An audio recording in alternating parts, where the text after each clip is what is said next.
All right, guys, welcome into the Go&FUN Esports Championships here at gamers.com.mt. I'm Alex, Magical Voice, joined in by Ender L for our first game of the day. That'll be between Haze and Divinity. Right, we already got to see one of Haze' matches. They had a completely overpowering victory over the Angels. However, they're going to have to take down another otherworldly presence because Divinity is here to fight. It's their first game of the tournament, and they definitely do want to show up strong.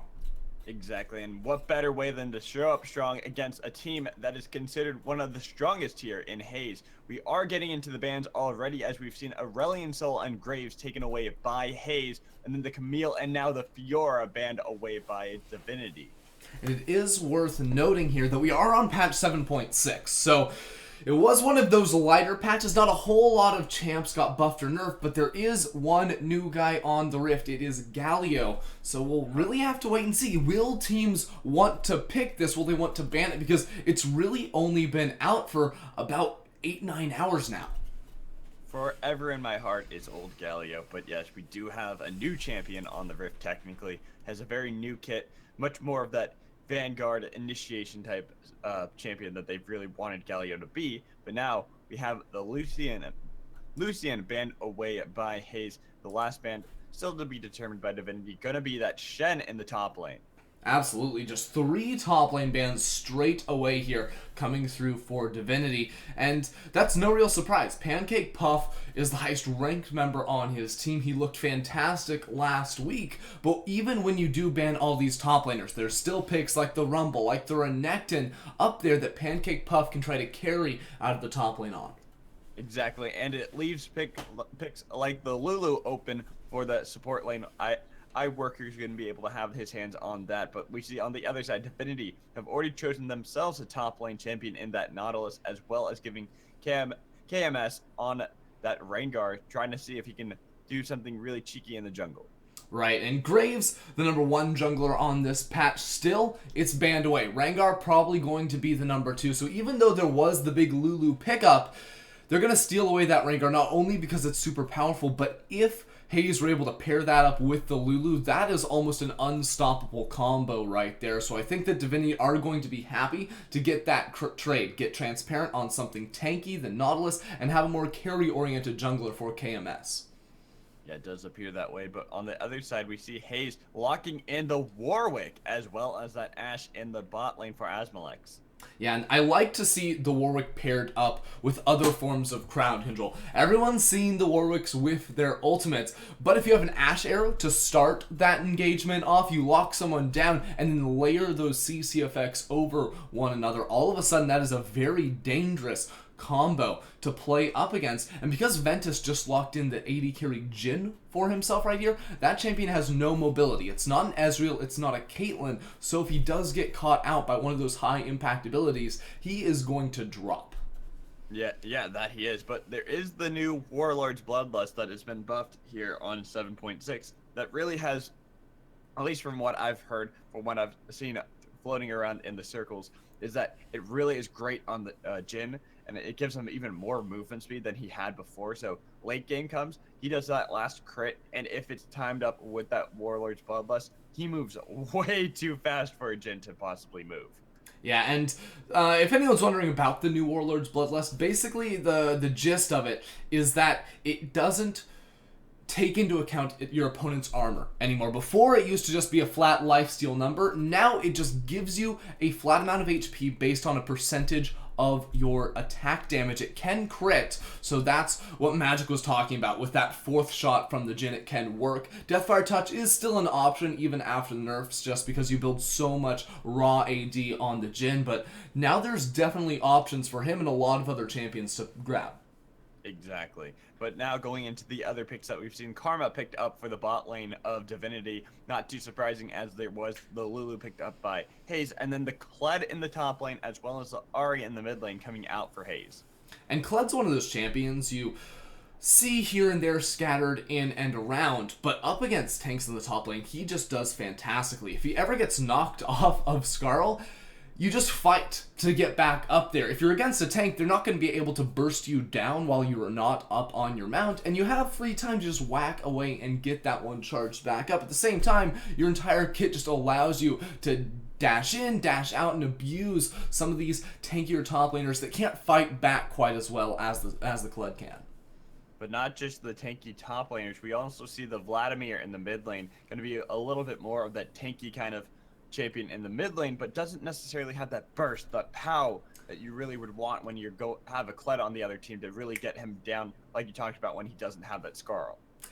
Yeah, I don't know what Vladimir's you've been watching, but Vladimir has got the burst. The new thing to build on Vladimir is just that full AP route. We hardly ever even see the Spirit Visage picked up. Maybe if you're in a tough matchup, you'll go for a first item Spectre's Cal, but the Proto Belt, the Rabadon's Death Cap, Zhonya's, all of those items, in a late game teamfight, if a couple members group up, they are absolutely going to be shred to pieces. And it's we'll oftentimes even see Vladimir's take Ignite in the mid lane for that level 6 all-in. A lot of pro players have been talking, when that champion hits level 6, if he's running Ignite, he is literally able to solo kill any mid laner he faces up against in the current state of the game.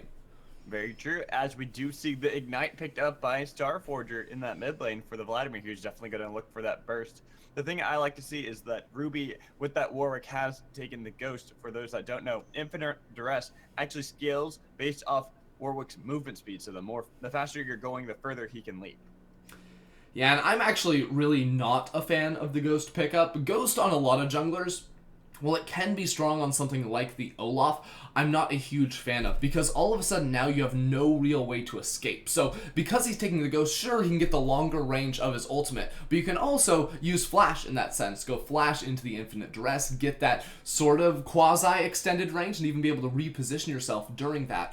But the issue for this now is, if he gets in trouble, if he gets caught out by something like the Rengar, there's no way for him to jump away. He's not going to be able to get over a wall, and that's really where the Ghost does fall flat. Yeah, very true. So we will see exactly how Ruby does play this. We have talked a lot of praise towards the Haze lineup before, and so I expect great things out of them with the whole lineup they have chosen. Though they do have more of a squishy comp.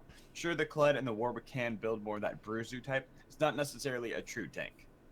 Yeah, both these compositions actually are very similar in their functionality. Both comps really want to dive into the enemy backlines. If you're looking on the blue side for Haze, you've got a Kled, you've got a Warwick, you've got a Lulu to buff them up, even the Ahri wants to be jumping in, and you've got the supplementary engage with the Ash Arrow trying to pick someone off. The very similar things can be said about the other side. You've got a Rengar, a Nautilus, a Vladimir, all of which want to be diving in towards the enemy backline, while you've got a Karma to buff them up and a Jhin to help start off those fights. So it will really be a battle between these divers. Can they actually access someone like the Jhin or the Ashe in the backlines, or will those AD carries be able to position correctly enough, safely enough to stay alive and clean up shop in a lot of these fights? Very true, but we have to also look at the Haze lineup. They have that Lulu. Lulu being so key in so many comps because of the great disengage she brings to the table with the wild growth. So I think a lot of that's going to be on Worku as well, whether he uses those wild growth offensively, trying to help out Ruby and Pancake Puff when they go in, or if he's going to hold that for Asmalex, just in case the Warwick and the Nautilus try to jump right onto that Ashe.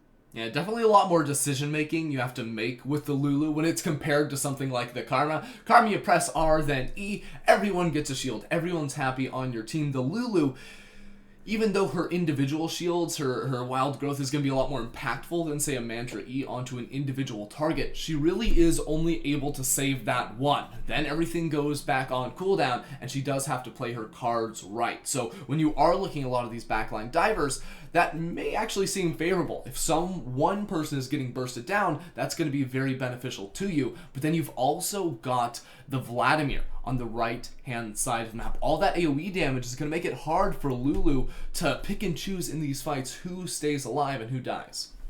Yeah, but before we do load up into this game, I just want to give a quick shout out to our sponsors. We have Go&FUN Energy Drink, the Point Shopping Mall, Costa Coffee, Smart Car Malta, Hugo's Burgers, Urban Jungle, Jobs, and Malta.com, Powerhouse, Gadgets, and Vibe FM, 2 new sponsors. Guys, thank you so much for helping to bring this tournament to everyone so that we can show people some fun League of Legends games.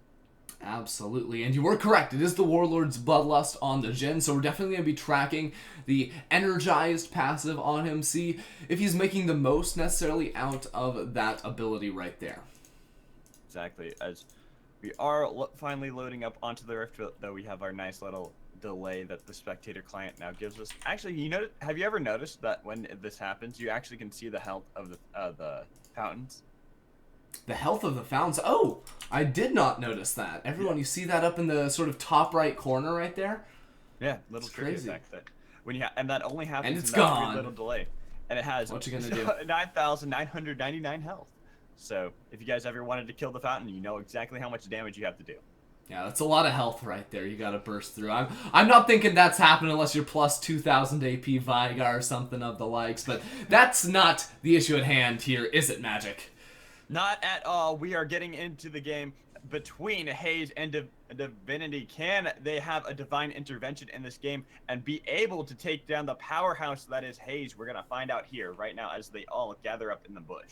Yeah, well, they didn't pick the Kale, so there's absolutely no way they're going to be seeing a divine intervention here on the Rift. But the question now is, will Divinity actually go for something proactive? They're grouped up as 5 right now, maybe trying to see if Haze was going to walk into them. They could counter that with the 5-man stack, but unfortunately the answer is no. They're not going to try anything too out of the ordinary here, and it will all be peaceful on the Rift to start things off.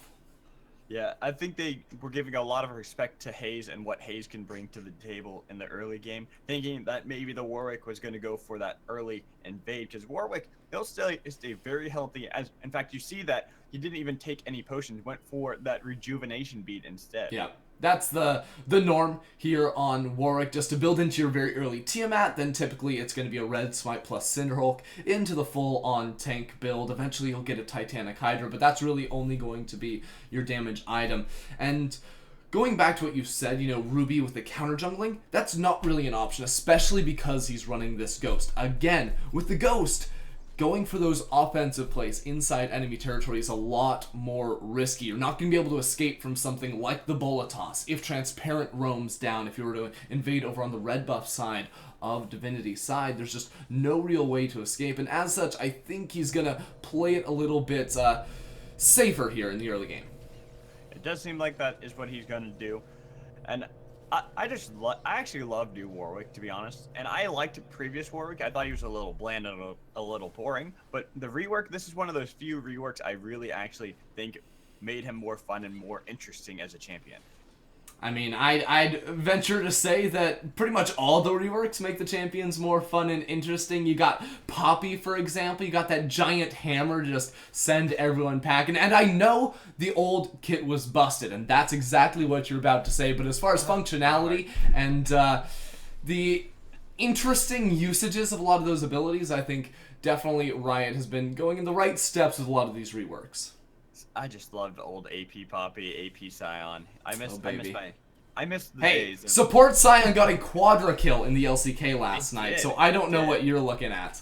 Max getting that quadra kill on the support. Did you know that he actually, the game before, he was playing Thresh and he stole Baron with a hook? Yes, I did. I was watching that. Good stuff. Actually. I thought that, yeah. Uh-oh, top lane. Oh, look at this. 2v2. Yeah, 2v2. Ruby's in the area as well. He has that fear getting onto KMS. They have a lot of damage onto the Rengar. He flashes away, but not going to be enough for the bear trap, but picks up the first blood. Yeah, somehow those players just switched places on the map. Ruby was up in the Tri-Brush while KMS was clearing away the Scuttle, going for that long loop-around gank through the river, and he was just caught on the wrong side of 2 members of Haze, and now they're just 2v1ing the turret here. Not too sure what that's about, because that top lane turret going to take reduced damage for the first couple minutes in the game. I think they were just trying to see if they could get any sort of chip damage, and then they remembered, like, oh yeah, we're not going to actually do anything impactful right now. But we see Transparent getting a little too far out. He does get the dredge line onto Ruby and a decent amount of damage, but the red buff is on Pancake Puff, who was able to secure that first blood on the Rengar, so he's going to be able to do a lot. Talk about that mini... I guess the mini Kled gonna be able to get that Skrull right back.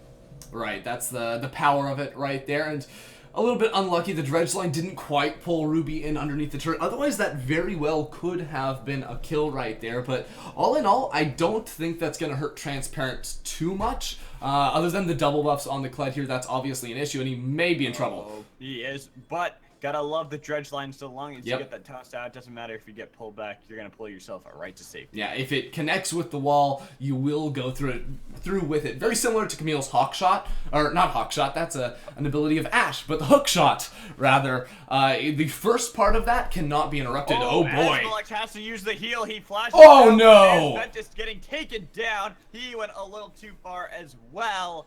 That was a great turnaround coming in from Haze. Yeah, and a little surprising, Worku didn't even burn the exhaust, not giving any respect to Ventus right there, and all of a sudden this early game once again going absolutely fantastically for Haze. First the 2v2 in the top lane, now the 2v2 in the bottom lane, and they come out cleanly on both ends of that. I think that was just a little bit of a misplay coming in from the bot lane of Divinity. Got a little too greedy, the blood was in their eyes, they wanted that kill, and you know, that's what happens when you just get a little too greedy. You can get it turned right back onto you. Absolutely, and again in this top lane, you see the power of the Kled. Look out mid. Yeah, but here's the mid. Gotta love the Sanguine Pool. Gonna keep you safe, but that is a great charm. They have the exact night getting the kill on to Starforger. Bubbles getting that for himself. And where is the flash from Starforger? He saw the charm coming out. You gotta know that's coming straight after your Sanguine Pool runs out, and he also gets taken down. This is a matchup that should go well for the Vladimir. Even though Arya is more than able to run the Ignite in the matchup, Starforger should have had a good time, but Ruby is impacting a lot of lanes here in the early game on the Warwick. And we were just talking about the rework earlier on. If this was pre-rework old Warwick, you would not be seeing him ganking pre-level 6, but because of that increased movement speed, he really can, and now he's almost to his old power spike, and once the bottom lane hits 6-2, that is a very easy place to gank. You know my favorite thing about the new Warwick, why I actually like it? What's that? Oh, teleport. Put a pause on that. I'll put a pause on that because we got 2 teleports coming in. Here comes the Clyde. He's going to get a lot of damage onto Ventus, but KMS is also here. They're going to get the kill onto the Jhin first. Now Transparent, they're going to try to turn this onto Pancake Puff. Going to dismount that Garl, but KMS taking way too much damage. They get the kill on it to as much as the flash coming in from Pancake Puff, and Worku has the shields to keep him alive, but not going to get the Garl in time. They get the kill. Here comes the depth charge onto Worku. They want to give that to Starforger. Oh, Bubbles! Turning it back around, getting the kill onto Transparent. Here is also Ruby. They want to keep going for this. The Hemo play got a little bit of a heal. Double kill coming in for Starforger. Can Ruby turn it around? He has the damage with. Oh no! Miss the infinite duress, but gets gets the kill onto Starforger. Is he gonna get it onto Ross? Ross has nowhere to run. The tower! Flash away. He's trying to get Q. Oh my god! Going over for Ruby. Holy cow! That looked like a horrid fight for the side of Haze right there. The ultimate whiffs by Ruby, but still he comes up with the triple kill. All the ultimates had already been burnt because Ruby was never a part of that fight. That's why it started going out so badly for Haze, because Pancake Puff teleported in, so did Transparent, but KMS was already there. Starforger had made the roam down as well, but Bubbles and Ruby showed up late to the fight. They still had all their big cooldowns available, and they're just going back for it once more.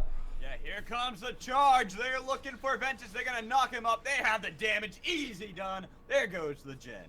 And speaking of cooldowns that were not actually burnt, once more, the Kled ulti right there. You never expect that. It's similar to a Shen who teleports down at maybe level 5, gets level 6 off of that, and they just make that repeat performance down in the bottom lane over and over and over. That's going to open up this opportunity to take the dragon, and they have vision of exactly where KMS is because of that hawk shot.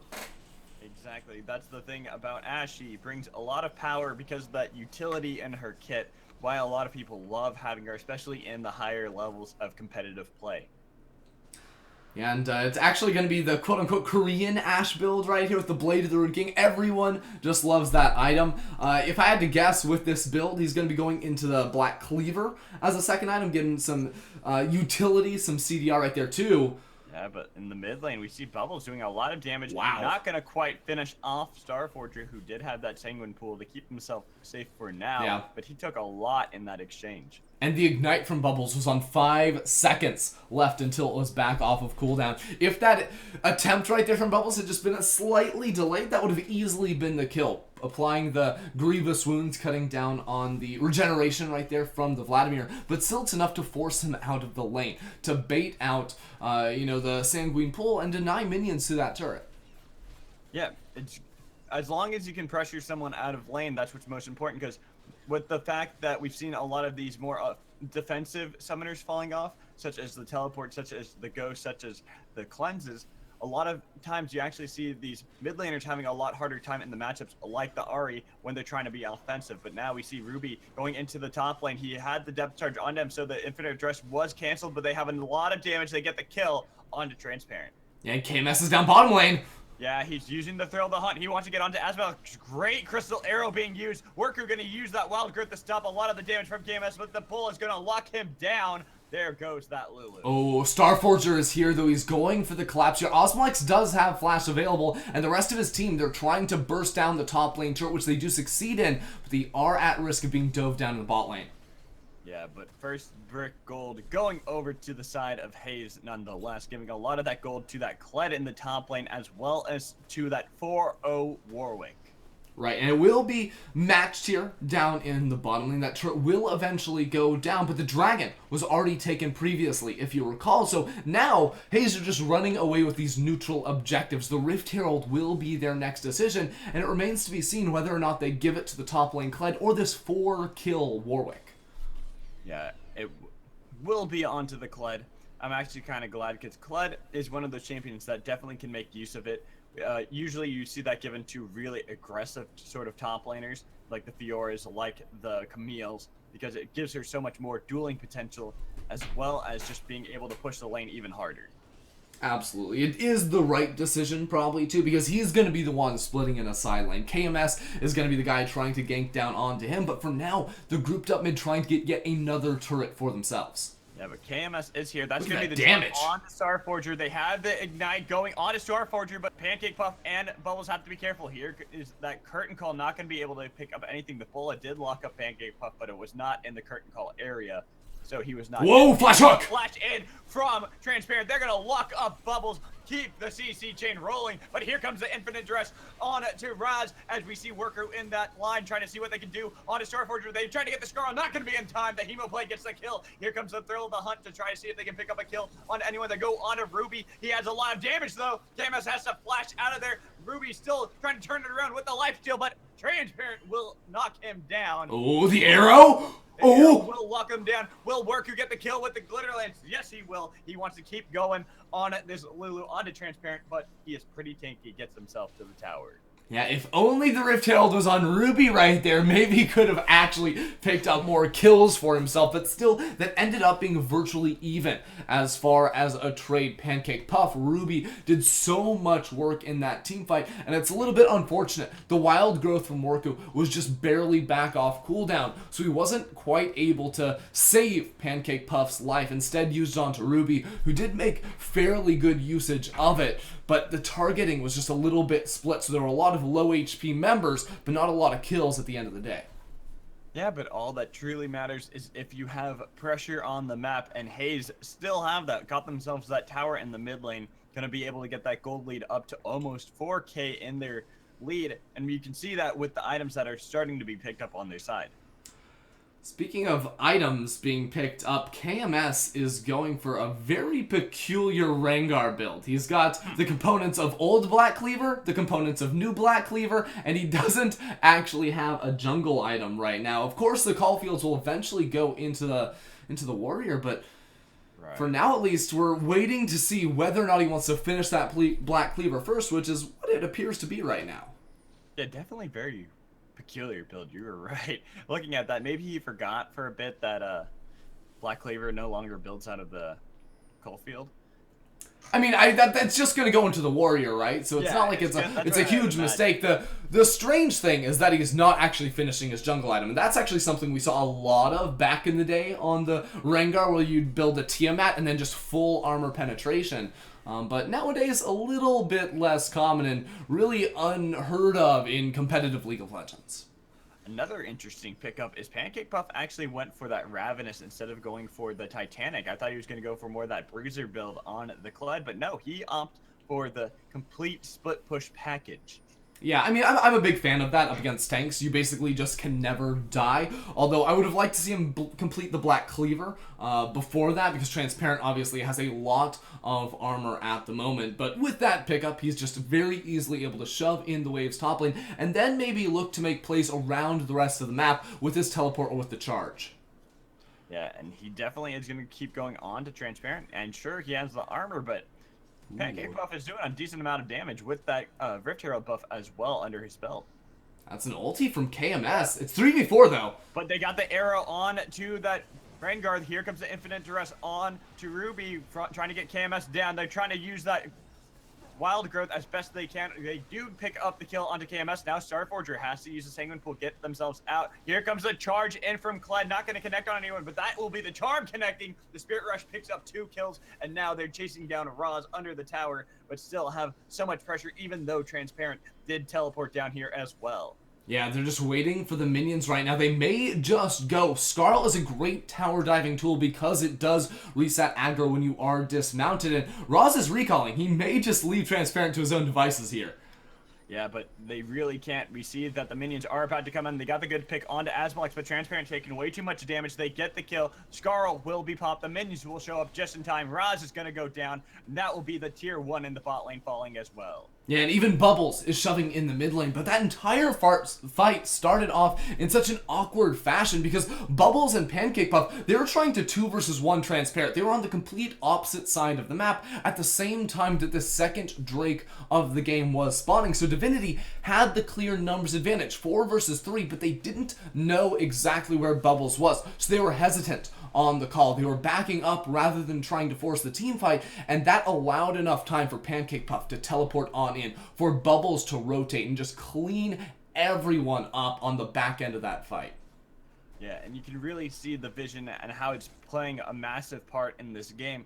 The deep wards are coming in for the side of Haze, but virtually no wards coming out for the side of Divinity. We have seen, I think we just saw one control ward cleared out, and now we're starting to see some wards, but it's in their own jungle.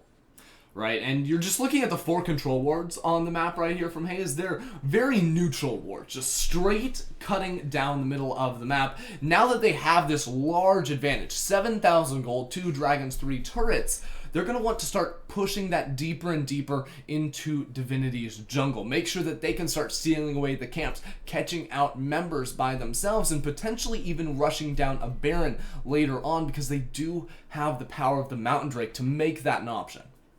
Exactly.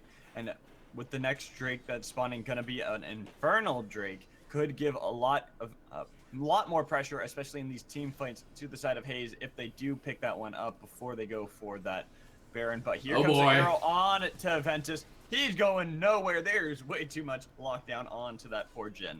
Absolutely, that's what I was talking about, and even Bubbles getting further and further aggressive here. There's nothing really that Divinity can do. Their wave clear isn't all that great with a Vlad Jhin, although early on, it's still very hard to siege down these inhibitor towers.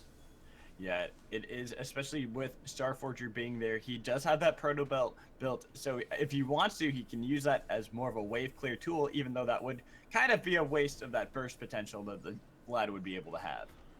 Yeah, and it's really tough to itemize right here. Ventus actually has an Executioner's Culling as a second item just to try and deal with some of the Blade of the Ruined King healing from Osmalex, from the healing that you get via the Warwick. But he's 1 in 6. That delays his item so much, and because he went for the Yomus as a first item, it's this lethality build. It's not a build that's going to scale incredibly well. Had he gone for maybe something more crit-based, like the Essence Reaver into a Rapid Fire Cannon, something along those lines, maybe if Divinity stall out, he can become relevant later on into the game. But as for now, at least, he's really just going to be a utility bot with the W's, with the ultimates, trying to catch individual members from Haze off guard. Yeah, and that's kind of why a lot of people actually have been going back to that crit build on Jhin, is they feel that it just is too hard to really get snowballing, and it does fall off really hard in the late game. So if you do get behind, then you bring nothing truly to the table. Especially if we look at the comp that's being brought in by Haze. Sure, they do have that tankiness coming in from Ruby, but they're more about that lifesteal that you had mentioned. That's why the Executioner's Calling was much more needed, because you're trying to stop that healing coming in from Pancake Buff, from Ruby, from Bubbles, from Asmalik, and then the redemption coming in from Worku.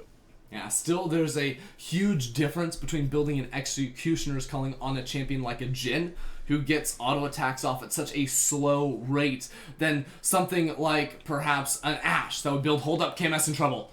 Yeah, KMS got hit by that arrow, does flash himself to safety though.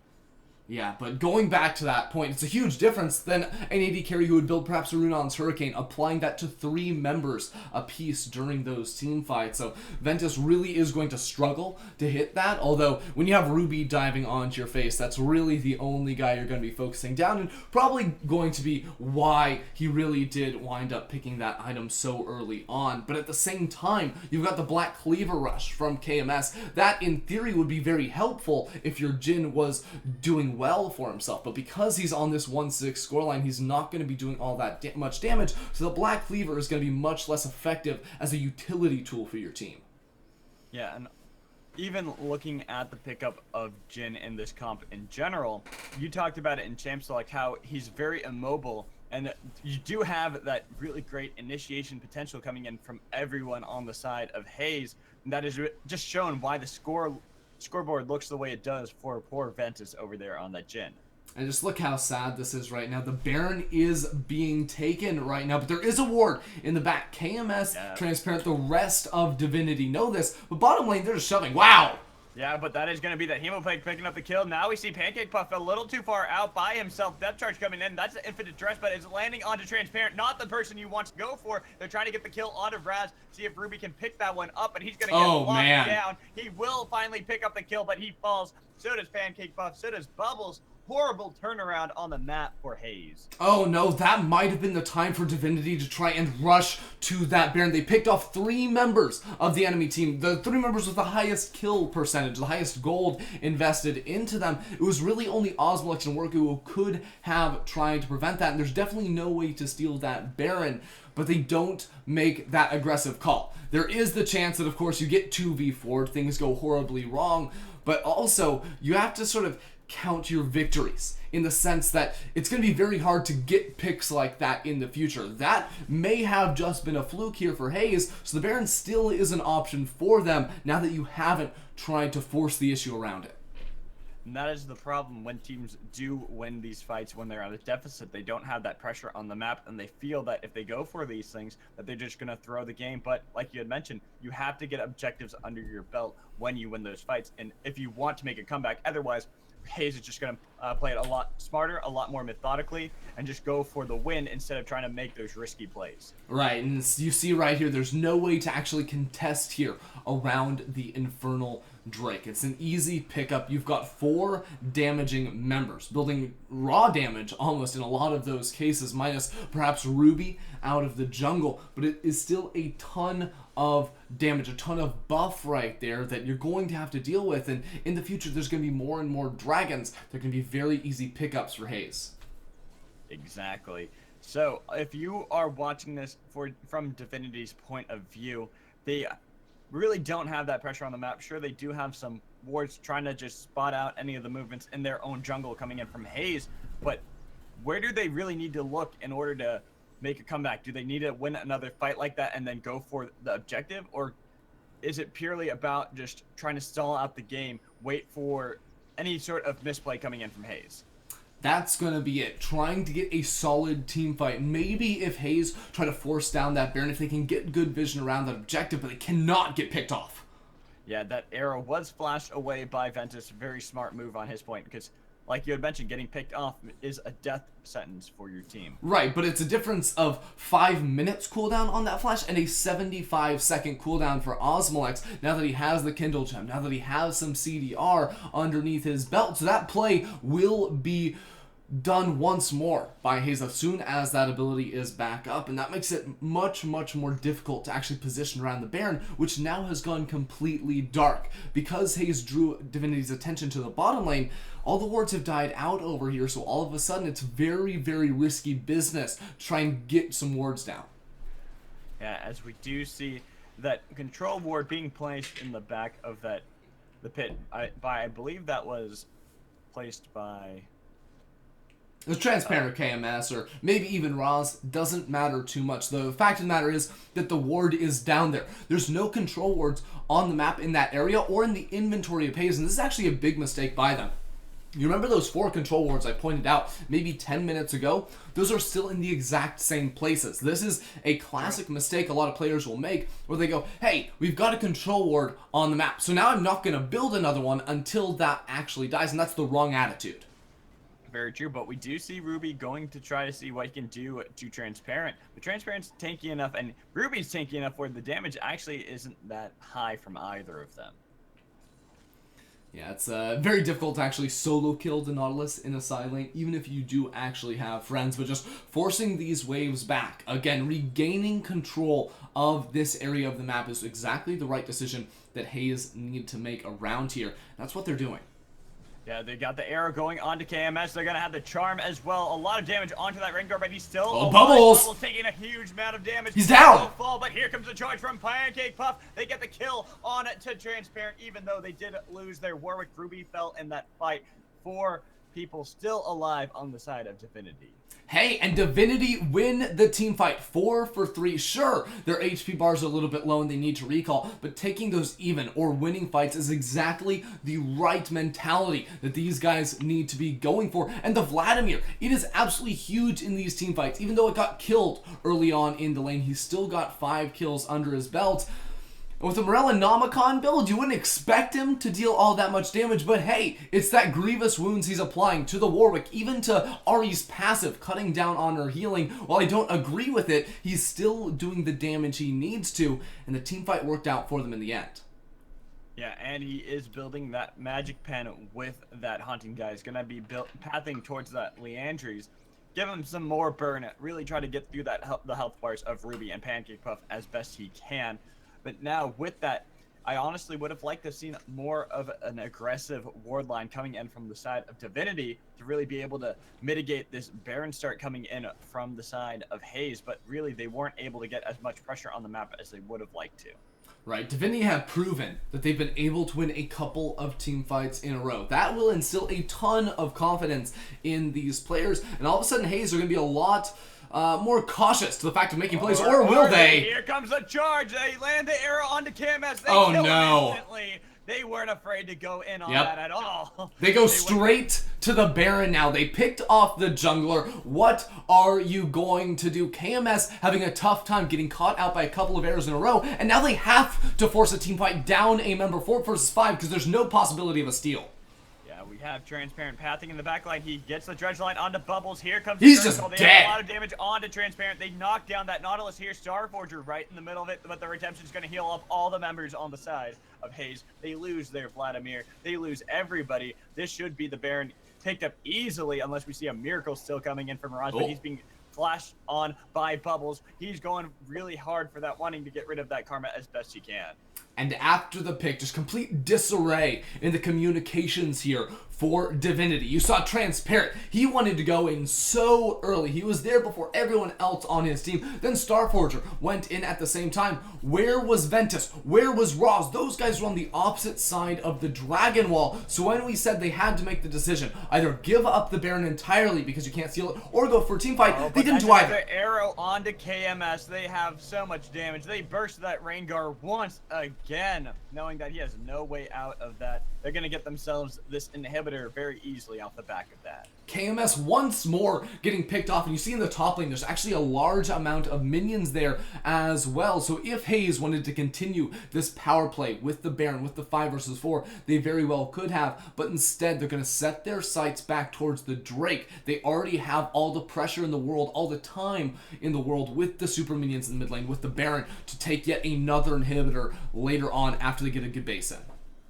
Yeah, so gonna have this Ocean Drake, and then gonna have a lot of gold that they are currently sitting on picked up into the items that they need. I think that is really interesting seeing the builds coming in from the side of Haze, seeing that really aggressive kind of style coming in from Pancake Puff, but much more of the defensive coming in from Ruby, thinking that he's gonna be that initiator with those infinite dresses and allowing Pancake Puff to pretty much get as much damage off when Ruby goes in for it. I mean, it's all very standard right here.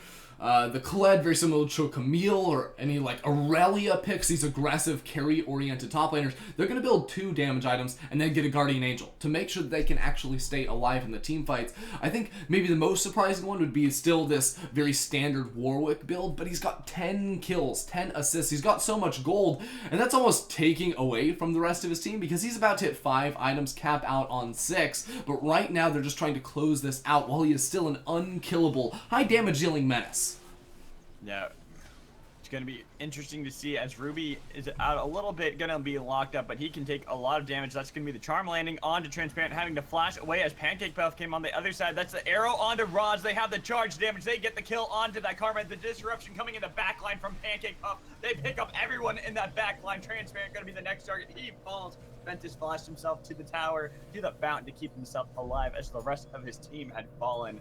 That is going to be finally the game picked up for by the side of Haze as they went for that dive onto Ventus under the fountain. Now they're just finishing off these Nexus towers. Yeah, easy business right here. We knew as soon as they had the opportunity to, this dive composition with a 15,000 gold lead was going to be so easy to execute with the advantage they had. They just ran over Divinity, but not without their slip-ups. Remember, for the last 10 minutes, they've been dancing around that Baron area, getting themselves picked off and taking some awkward-looking fights that almost gave a Divinity a chance to get themselves back in this game. Yeah. Haze definitely showed some weakness in that game. Definitely something they got to work on when they go in further in this tournament, especially when they go against some of the really high favorites into the tournament that we've talked about, such as Edge, such as Steel Steeds.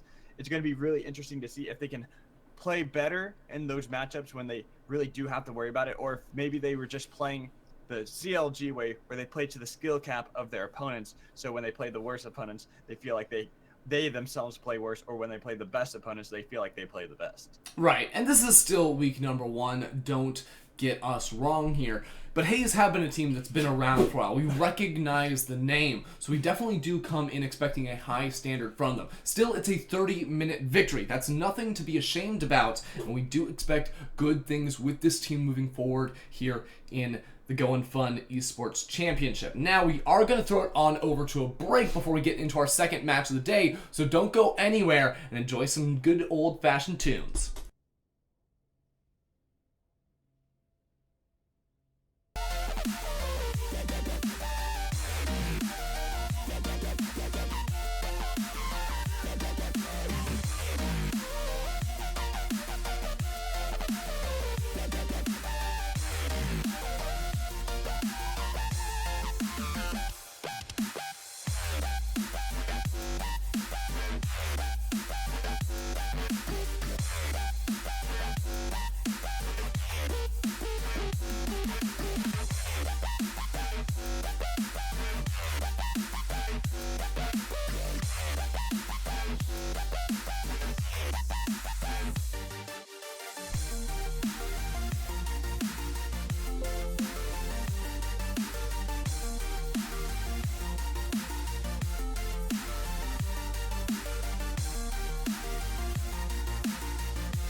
Officers, what's going on? We're in the middle of an epic car chase. Is that why you're moving in slow motion? Epic car chases are always done in slow motion. That's a bit cliche.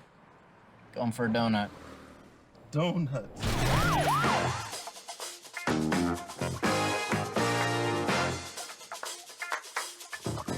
Smart.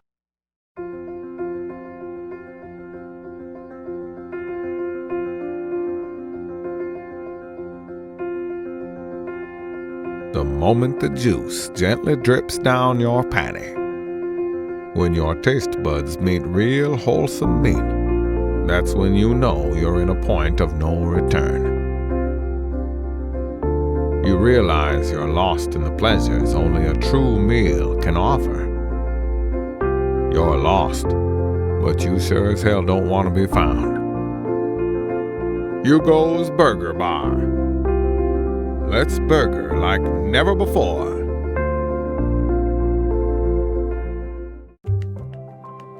Life's about looking for little moments of happiness.